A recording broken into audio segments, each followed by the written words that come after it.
Yeah. Well, more information definitely is coming out about this whole thing. And honestly, every like news article that I see about it with something new is just like, it got worse, guys. It got worse. It's one of those dumpster fires that just keeps getting bigger and bigger. And for some reason, some homeless dude's just shoveling shit into it. No, they're just taking a shit on the sidewalk. No, just like in San Francisco. Hey, you like Yay. the segue? Yeah. That was a shit segue. I'll give it to you. What's going on in San Francisco? So another place in California. Well, actually, so California and New York both are very big Democrat states holding right now. Well, with our current administration, you know, their political leaning, everybody's leaning towards lockdowns. So supposedly the blue governors have already agreed to most of it. The only reason it hasn't gone into place right now is because of the red governors holding out. So the rumors going around is that Biden's writing up a speech right now to reinstate the lockdowns nationwide. And leading the charge is actually California, where they've already instituted mask mandates indoors and closing of unnecessary businesses, which happens to be Twitter HQ.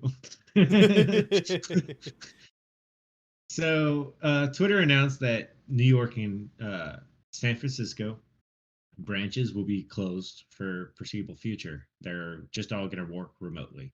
That's fucking awesome. One, I can already think of the costs that they're saving with facilities. Yep. It's awesome for that, but also it's horrible for California in a whole, right? Because so moving forward, Twitter decides not to reopen their offices. What's going to hold their employees in California at that point, right? Yeah. If you can work for Twitter remotely, why aren't you going to go somewhere with a lower cost of living, less poop on the streets? You know, like it sounds crazy, but in San Francisco, they literally pay $100,000 a year for people to drive around and pick up poop off the street, human feces off the street. Wow. That's so there's actually a map, and it's lit. You can pull up a map of Twitter HQ, right? It's the poop map. And on the sidewalk in front, every time they pick up a poop, they mark it on the map. And so, like, where Silicon Valley, where all these big headquarters are, it's just like brown streets. You know what I mean? That's so gross. That's the only reason they hired people to come pick it up, is because it started affecting the Silicon Valley people. But anyway, I think it's going to start another snowball in the California economy, because they've already lost so many big corporations that they either said Florida, Tennessee, or Texas. Those were the three top places companies moved out of California. Yeah. So right now, California is facing more lockdowns, so more harm on their economy, right? Businesses continue to move out. Tax base is eroding. What's going to happen to Colorado in 10 years? Or, I mean, not Colorado, California in 10 years. You know what I mean? At this point.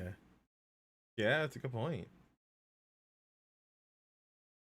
Honestly, the only way for like a big city like San Francisco to evolve into, you know, remote living is for small businesses to open up near where everyone else lives.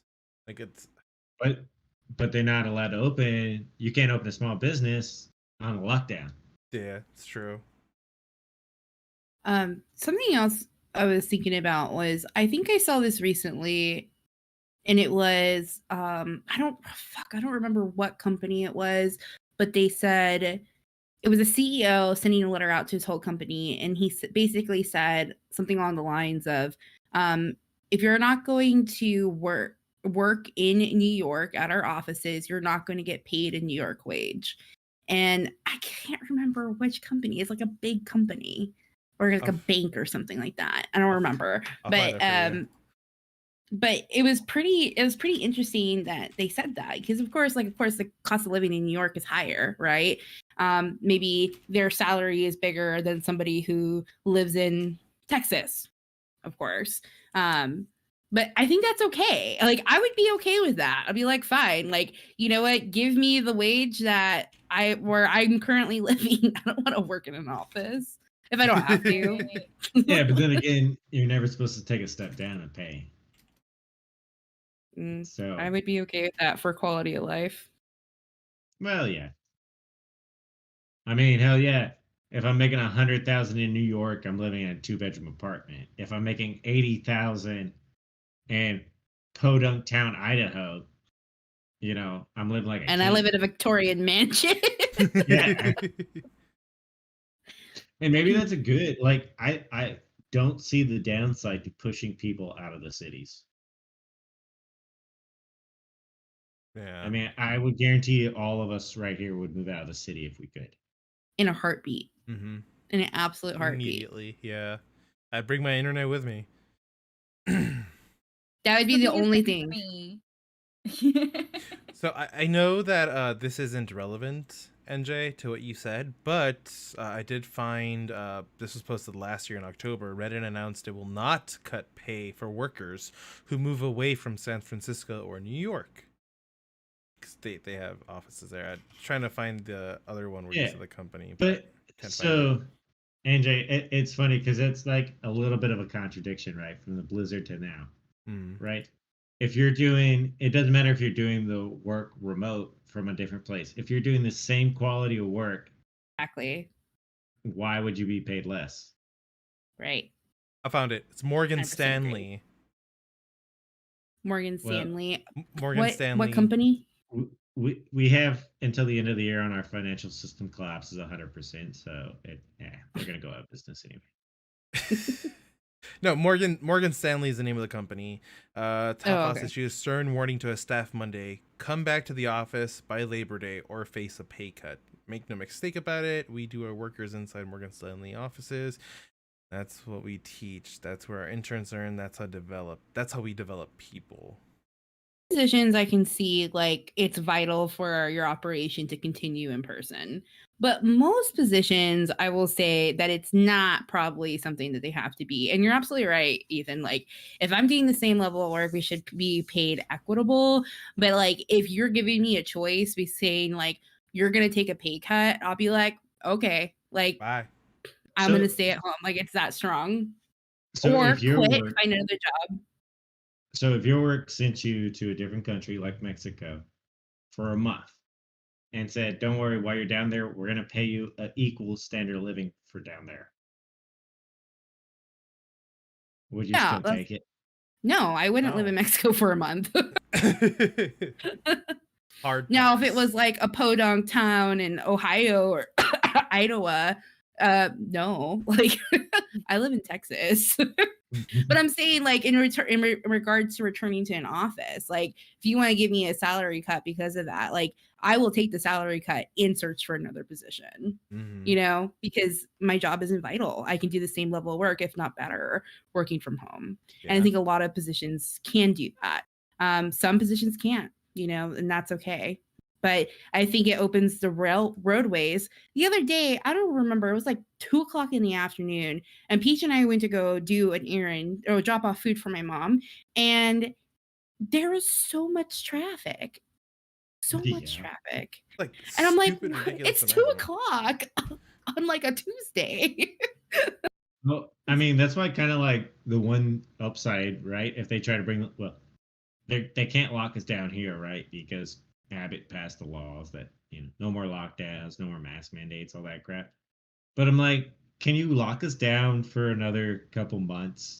Because I get free reign of the roads and it's beautiful. I mean, technically, if the national government says, all right, we're in a lockdown again, that supersedes whatever Abbott they can't override a state. States' rights, buddy. Constitution. They would have to amend the Constitution in order to do that. Hmm. Greg Abbott would have to be another day conversation. Yeah. I'm not voting As for I would him say, anymore. come on, he doesn't even stand for his people. Right, he got a $1 million payout just for the fucking Texas winter issues. Did he?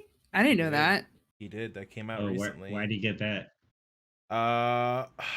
To prevent a bill from making the electric companies, ERCOT. Isn't that illegal? Like you Yeah, I can't was gonna accept say a bribe. he can't accept a bribe for not passing a bill. But anyway, I don't It think wasn't he's a gonna bribe. be. It was a donation. So I think it's either two ways, right? He's gonna get primaried, which there is a few strong contenders, or he's gonna pass the legalization bill next year, and and everybody's gonna vote back in again just because. Yeah. Well, he's Yeah, grasping I at don't straws care. at that point. Well, don't care. he's already I won't started vote for him. issuing licenses to dispensaries. So Yeah, there was I've heard that. Really? he's issued like 9 licenses to dispensaries already. So And they're all in Austin. it's just time now. I don't know where they're at, but yeah, it's just a matter of time now. If he don't does know. legalize, I'm still not voting for him. Like, I'm not happy with a lot of the things that he's done. Just because he did one thing. Yeah, doesn't but a supersede lot the of it others. was. I mean, I haven't been so happy with him, and if they primaried him, I probably would vote for somebody else. But on a lot of the issues, I'm gonna give him that. I don't know if I could have done any better. You know what I mean? Mm-hmm. Like I can say, I was probably the first one to say, "Hey guys, this COVID-19 is coming. It's scary." Mm-hmm. And all of y'all were like, "Ethan's a crazy conspiracy theorist." Hey, I believed you. And now we've completely swapped, right? I'm just like, if I die, I die. And y'all are like, give me more shots. Let's do go. this. More shots. Pump me up. Pump me up. Give me that COVID juice. Like anti juice. Anti-COVID